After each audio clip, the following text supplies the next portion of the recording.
All right. What's up, everybody? Am I live? Yes, I am. So I want to ask you all, and yes, we are talking orgasms today.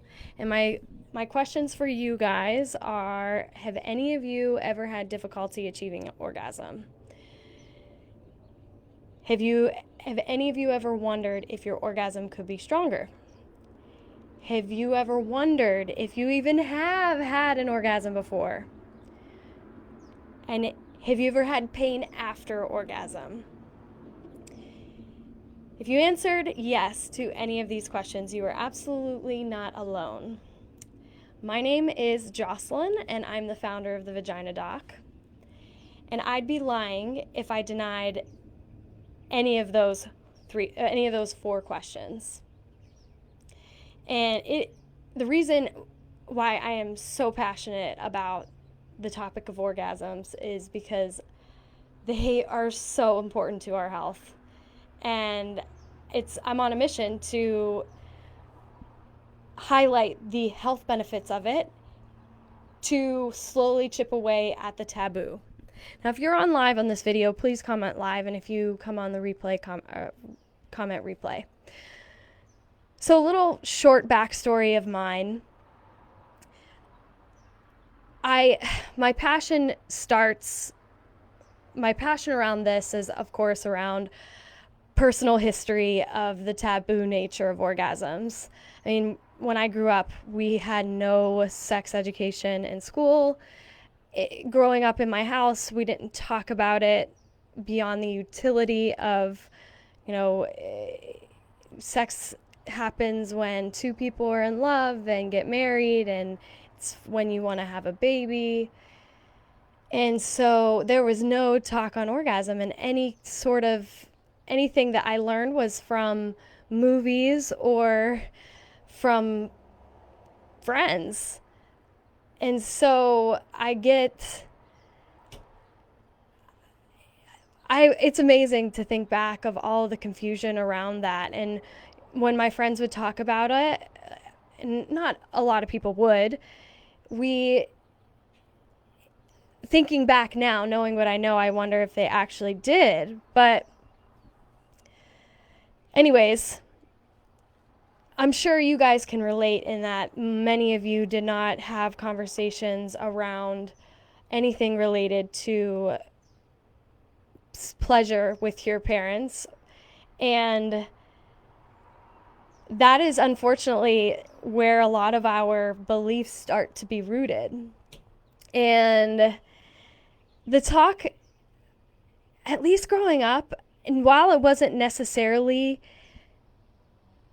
spoken like men are allowed to pleasure themselves or masturbate, that's just part of what men do, and women, that's not right.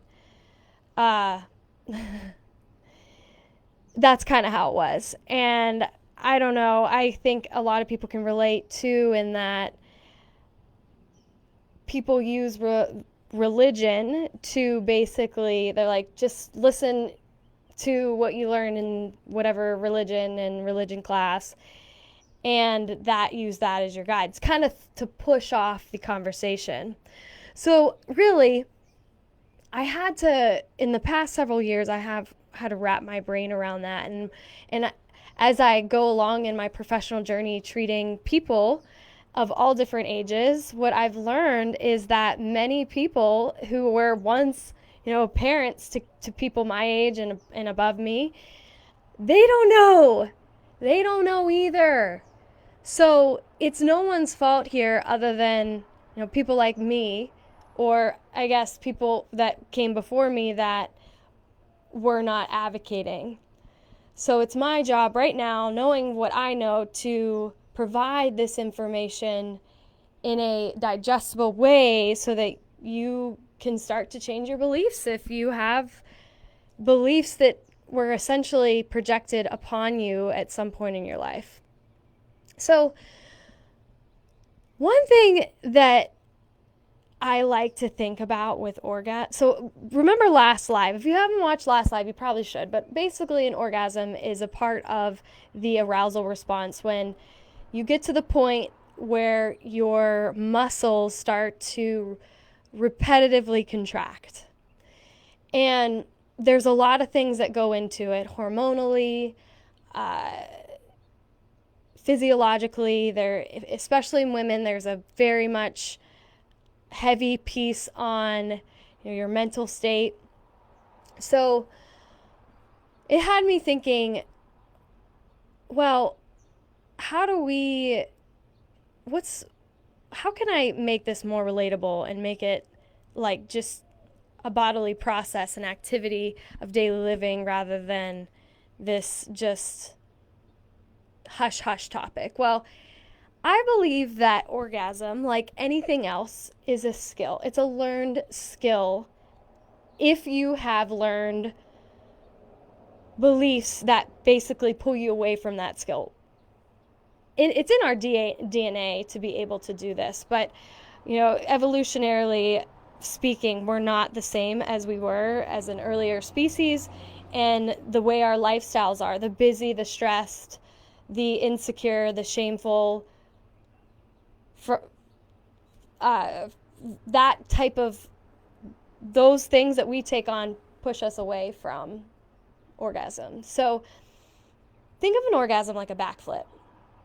I personally have always wanted to be able to do a backflip, but I am terrified. I'm afraid because I've never truly been able to do one. I'm afraid I'm going to get hurt. I'm afraid it's going to hurt. It's scary. You don't know what you're getting into because you never have. I mean, I don't know what I'm going to get into because I've never done it. I've never done it. A backflip is a skill. It takes like you to understand your body awareness, your positioning, how to accelerate in a certain way, how to move in a certain way. And to get better, you got to practice, right? So that's kind of like how it is with developing your orgasm. Number one, if you never had, so let's go back to the backflip. There's different types of backflips. There's backflips off of a diving board. There's backflips on a trampoline. There's backflips on the ground, then on the mat. There's tons of different types of backflips. Well, like that, you can flip fast. You can flip slow. You could flip with your leg straight. You can tuck. So with an orgasm, same thing. There's so many different ways to get there.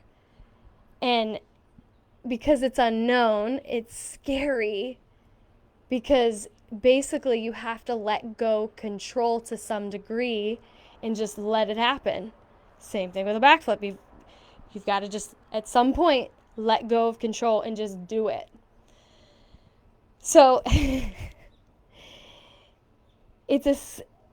that's scary. And at least for me, on my journey to achieving like internal orgasm, that was really scary because was honestly the most intense experience I've ever experienced, and I thought I was literally having a seizure, and that is scary. And then I kind of felt like I was going to pee, and that's scary as well. So it's scary.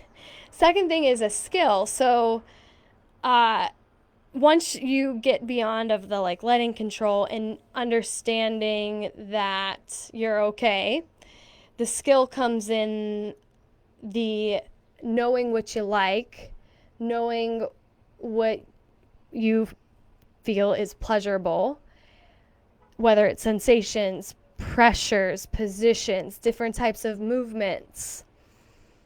And as you, like, let's say if you want to be able to, if it feels good to tilt your pelvis, but you have to learn how to tilt your pelvis. And what I can tell you guys is a lot of people tilt their pelvis in different ways.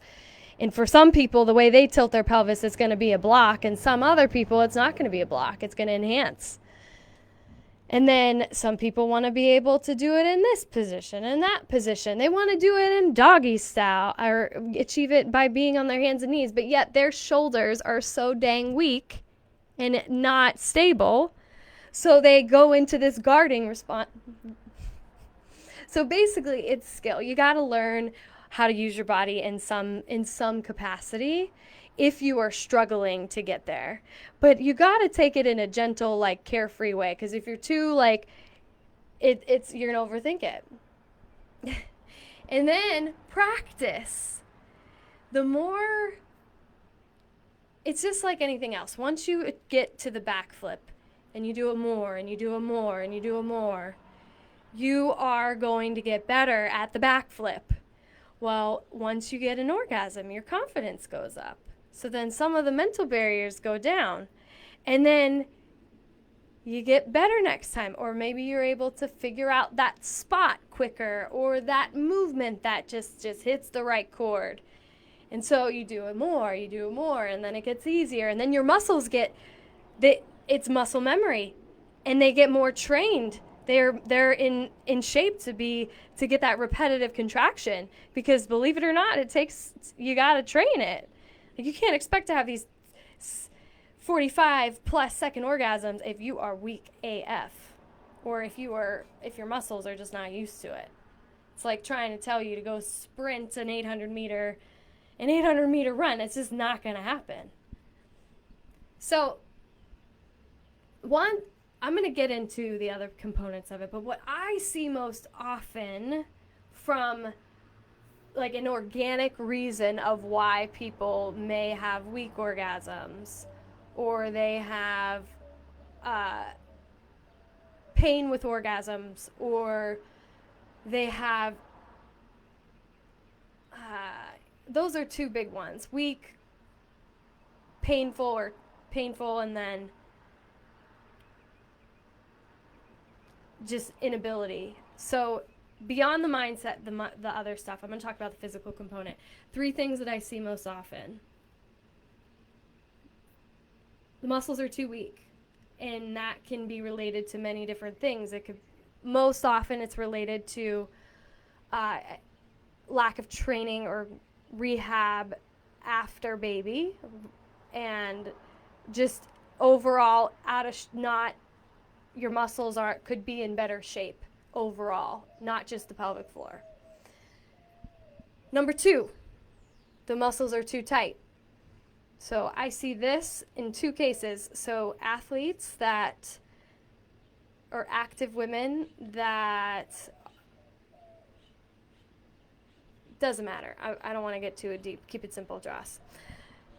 Too short, so it's essentially their muscles are like here, so the only place they have to go is like this amount of motion versus being able to move this much, but they're like this. And then coordination problem. So the people are like, I don't have any coordination. Well, when it comes to this, it's almost like your abdominals are somewhere else is contracting, and that could be essentially blocking your pelvic floor from taking the lead here. But before we even get into that, it's important to acknowledge that the muscle, neuromuscular, so how the power supply, the nerves, connect with the main machinery, the pelvic floor muscles, and the uterus, the vaginal, the smooth muscles of the linings, the vaginal lining. We got to acknowledge this. Mindset and hormones, really important. And then any sort of underlying condition. So mindset, big things are, I don't feel worthy of pleasure. My whole life, not my whole life, but big barrier for me was I didn't feel worthy of my own pleasure. Control, letting go control. For hormones, is that estrogen's low. If your estrogen is low, it could be thinning the tissues, not only the muscles, but the muscles that you have control of, but those that you don't, that contract without your control, those could be impacted as well. And it's more of like it's irritated, so the muscles will just they'll just stop working. It's like you're irritated at your partner and you don't talk to them. It's kind of like that. So your pelvic floor tissues are irritated and angry, and they're like, no, we're not going to do that because you're not taking care of us. underlying conditions that can be, I mean, anything from a mental health condition. It could be an issue related to an autoimmune condition, endometriosis, interstitial cystitis, and whether or not it's that or it's those conditions are creating inflammation, which are kind of like what I just described with the partner being angry at the other partner, so they're not talking. So the inflammation in the area basically angers the tissues, and they decide, nope, we're not doing what you want us to do right now. And then, let's see if I mentioned, I talked about mental health, talked about the hormonal conditions. Yeah, I mean, hormonal conditions the drivers are so many, and even mental health conditions, I think a huge part is basics like how our stress levels, how we're fueling our bodies. But beyond that, I mean, there are people that have neuro conditions that have had strokes. There are people that have had that were born with congenital issues. Vera, you said prolapse. Prolapse could be one of those things that impacts it can impact your mindset around it, or it could impact your overall muscle tissues. Now, that being said, I mentioned earlier, weakness, too tight, and then coordination. There is a component when you had a birth history, a traumatic birth injury, for example, and let's say one of the unfortunate scenarios is when there is a significant nerve injury, so where the muscles are essentially powered, the power supply is cut off, and that can significantly impair one's ability to use their pelvic floor tissues. And that is not uncommonly, it is commonly related to prolapse as well. So it's just digging deeper to find the initial driver. So the point was not to go through all of the different drivers, but for me, I have to find, okay, what is the driver here? And then understand where the person is. So for me, my initial thing is I probably needed to see a counselor or someone in mental health or some along that lines. But the problem is, not like me, a lot of people are not ready to go there. I mistrusted a lot of providers, and I wanted to have control. I lost control. I just wanted a semblance of control. So my job is what I do now is I act as like that primary role of like, okay, where is this person now and who do they need to see first? Yeah, mental health is probably the first thing, but if I can get them give them just a sense of control, to give them small wins, it's going to be a domino effect. So know that muscle, and like my role as a physical therapist, is not always the first role, but if that person isn't going to, take a deep look at the way their relationship is with food, whether on their own or with someone in a mental health specialist, whether or not they're there, I'm at least acknowledging, hey, this is a thing that, let's start just giving you some small wins and then go from there. So in summary here, guys, if you've ever had, so many people that I have come across in my life, I don't even believe they've ever had an orgasm. And it's not their fault. And if you're listening to this, it's not your fault. It's more, it's how we are conditioned starting from a young age. Now, it's your job to do the hard work and understand what did you allow, what perspectives are you taking on that were projected on you? And how can you rewrite your story around this? So once you do that, you'd be amazed at what you can accomplish. I'm living proof. And even if you've had a major nerve injury, there are other ways to achieve pleasure. And there's a lot of overlap in the system. What I mean by that is, you know how we have two arms? If you lose one arm, you have another arm. That's that's not a good good example. Okay, perfect example. And I don't know why my mind's going here. Let's say you are going on a road trip and you know you're not going to get to a bathroom, but your period is so heavy. So you bring extra tampons and maybe some other reinforcement.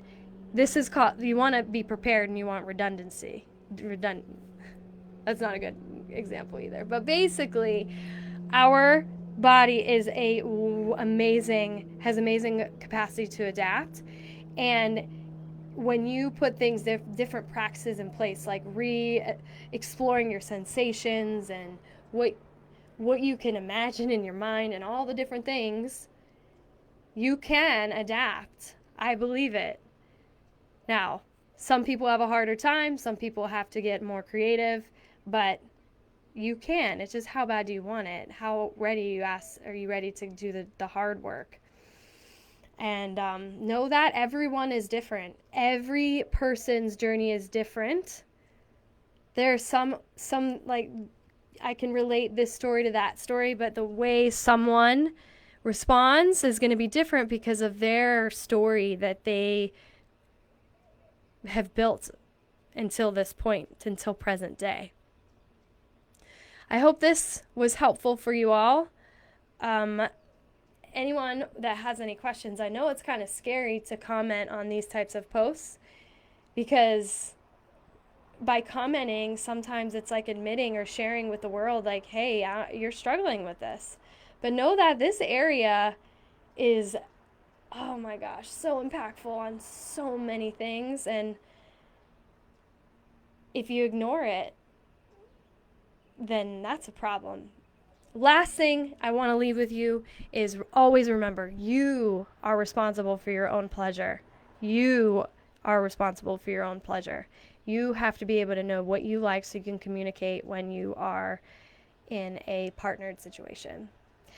That is all for today on Real Talk with the Vagina Doc. I will see you guys next time.